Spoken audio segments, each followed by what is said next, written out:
Hi guys, welcome. Dan here from the Magic Junk Drawer, and I can't even believe it. We are up to the Kings today. The Kings. The King is the last card in each suit, representing the last stage of development. Within the King is the wisdom of having passed through every number below him in his evolution to the pinnacle of power. The King is a masculine archetype of leadership and power accompanied by the wisdom of experience. All kings know the right thing to do, however, they do not always act upon the wisdom, which is how we account for these kings who are a discredit to their symbol. The problem lies primarily in the misuse of power, which is a very alluring and easily misused thing for all of us.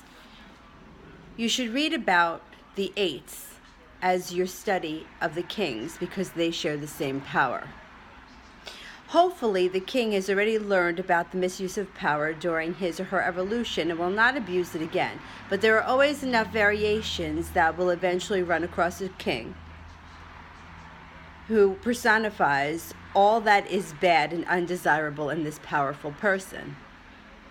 All kings have a certain amount of pride because they are all natural-born leaders, and they tend to set themselves apart from the world at very large and see themselves as part of a special group of leaders. Even those who do not directly recognize the equality within themselves will exhibit some pride or aversion to being given direction by others in spite of themselves.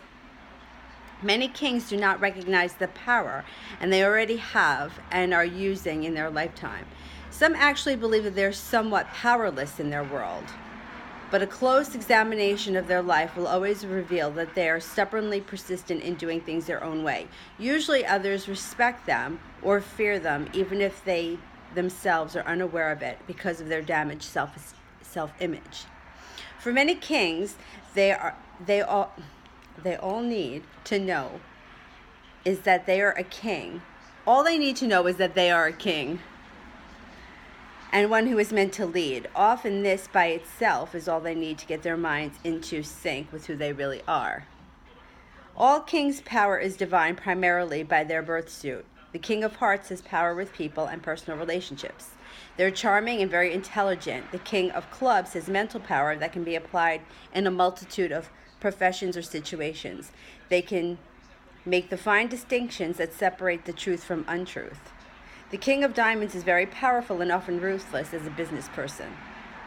When they decide to take over, there isn't much that they cannot accomplish on a material level, though their personal happiness may be lost in the process. The King of Spades has the power of the will backed by a deep wisdom. Their mind will never be swayed by others since their own wisdom is constantly telling them the truth. Female kings are an interesting quirk in the cosmic plan. Here are a soul of a woman's body that has a definite leadership ability, decisiveness, and usually a bit of aggressiveness to match. Women like Sharon Stone, Faye Dunaway, Jacqueline Kennedy Onassis, Janet Jackson, Queen Elizabeth II, and Bridget Fonda all personify women who are strong leaders as men. A king is not an easy card to be for anyone because of the tremendous responsibility implied. The women have the added burden of balancing their male and female sides in personal relationships.